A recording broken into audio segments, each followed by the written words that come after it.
A big piece. Something. It'd be easy to put a car stereo in this, so just one piece comes out. Oh yeah, you know, I just realized that. Yeah. It's almost like my Chevy. Oh, important part. Did I disconnect anything? Yes, I did. Yeah. Okay, so Wouldn't be too happy if we couldn't charge a cell phone on the side of the road with the key on.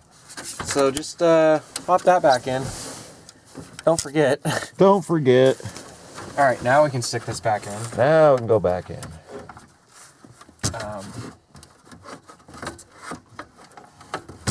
It's gotta like slide underneath the instrument cluster, and then it's just gotta pop into place, kind of. And there's the one screw you have to take out, which we did off camera. Okay, that one screw was Phillips. the only Phillips. The only Phillips in the bunch.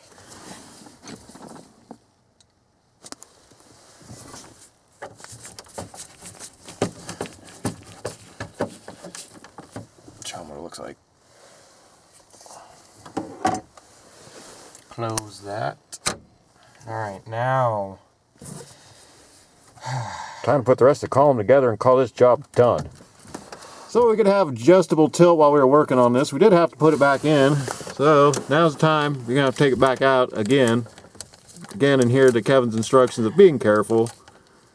Yeah, this, because the metal is like pop can Chinese metal apparently, and it is very easy to de-thread, and it's also a reverse thread, even though it goes in righty-tighty, lefty-loosey, but if you notice the direction of the threads are going that way. Plus that goop that they stick on there. Primer to keep it from coming out. Yeah. Alright. It didn't work very good on the diesels. No, it did not. Okay, so go ahead. You can stick this in park now. Take the key out. Save your battery. Battery's already dead, but whatever. Yeah, it might start. It's an old Dodge. Yeah, just rev and dump it. Charge the battery. Pretty much. We're not going to do that. No, we're not. Okay, stick the cover back on.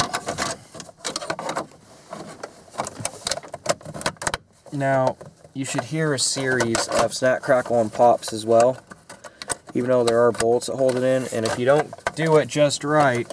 It'll look like a Chevy when you're done. Yeah. It's a Dodge, not a Chevy.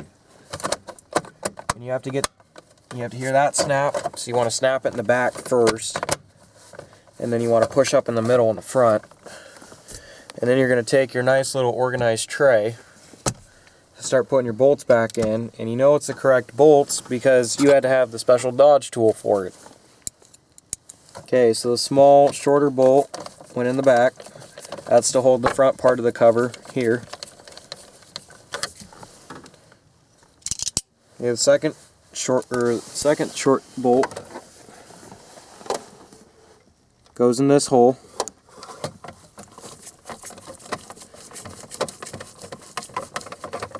Alright, now your long bolt goes in the center for whatever reason. And you might have to wiggle it around. Actually, I would probably recommend putting this one in by hand so you can actually feel it, because again, you can strip the threads on this. For whatever reason, they put one longer bolt in the center. And that's like that on most Dodge steering columns. You know, I can only imagine how much of a nightmare it is to tear apart a newer Dodge. Oh boy. Especially with all those fancy steering wheel controls they have in them now. Just think how many wires they wrapped around their steering column. Though I have read, a lot of it's gone Bluetooth. Okay, the last bolt goes in the corner here, right underneath the turn signal lever. And once all the bolts are in, you want to move and shake the cover to make sure nothing's loose. Make sure the back is snapped. Stick your lever back in For the last time. for the last time. This thing's going to go in and out a couple times. And don't just jam it in there. Slowly start the threads. And I mean very slowly.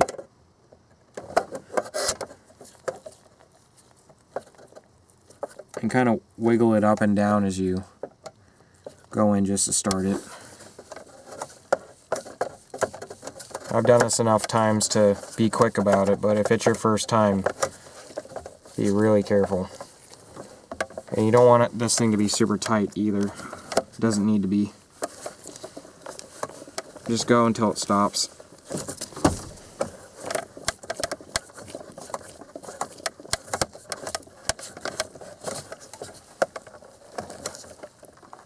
Okay. Now verify everything works. Well, we know it works because it won't shift unless you get the key in there. Well, I'm saying once you get all the plastic covers on, make sure there's no noise and there's no bindage in the cover.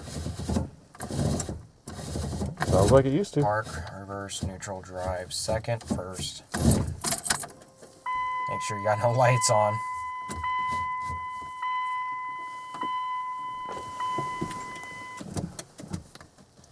Neutral, drive.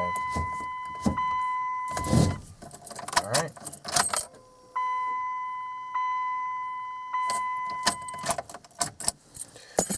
Okay, now we can go for this under fascia piece. Kind of gotta like go in at an angle and like push it up or else it won't go in correctly.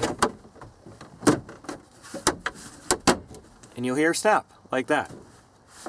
And you know if you got it in right, because without the bolt in, it won't fall down. But you know, you still might want to put the bolt in or else you'll hear this going down the road. That would suck. That would suck.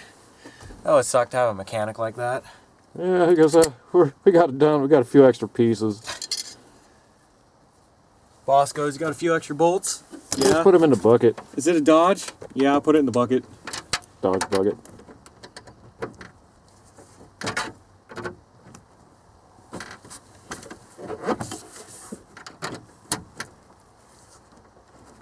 I start all my bolts by hand, especially the smaller ones. Or at least I try to.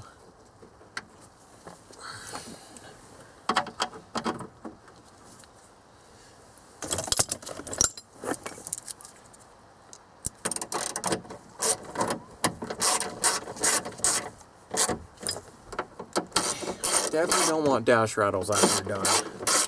No. Dash rattles are about the worst after a dash job. Especially our customer, he does not like any rattle noise. No, he wants a new. Okay, so the only two bolts we have left over are for that, you know, awesome brake controller. Right.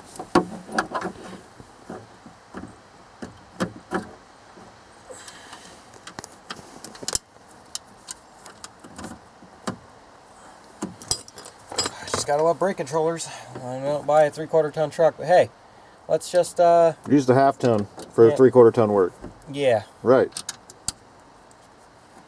It's a Dodge, it can do it.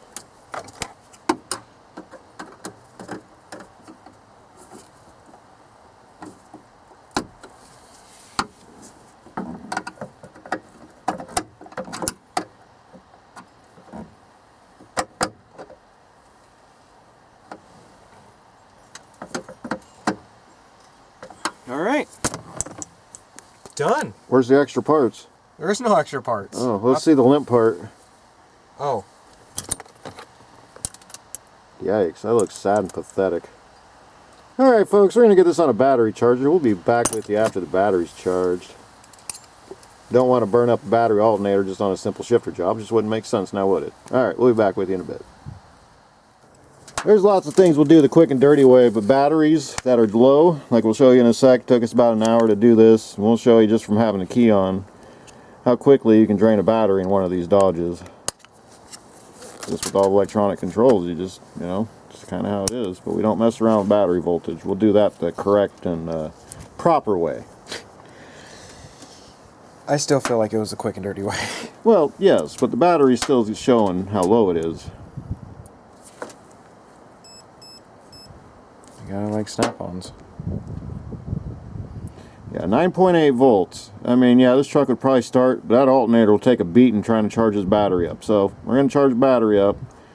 And make sure, if you got to leave that key on, two options you have. Either undo the battery before you do this job, but we learned with Dodges, you undo the battery. They don't like to run afterwards. So Yeah. we'll take a low battery and a battery charge to forego that process. But yeah, let's get our battery charger hooked up, and then we'll start this up when we're done. Yeah, battery's a little low.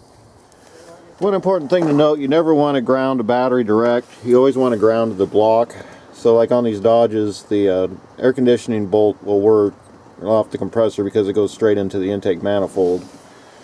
And then we'll have it directly to the battery on the positive side. So other than that, about an hour later, it should start right up.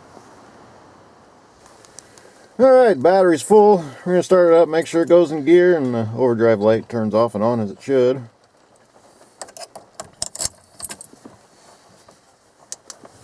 Leave that one on. Okay. Well, fuel pump sounds happy. There we go. Test the overdrive light. There we go. There's neutral, so it didn't engage. So You got neutral. Reverse is in. Make sure it's okay. Reverse. Neutral. Drive. Second. First. Alright, well, folks, that's how you replace a Dodge automatic shift handle. Well, folks, we hope you found this episode entertaining and insightful. We're on to the next one, so we'll see you next time. Thanks for watching.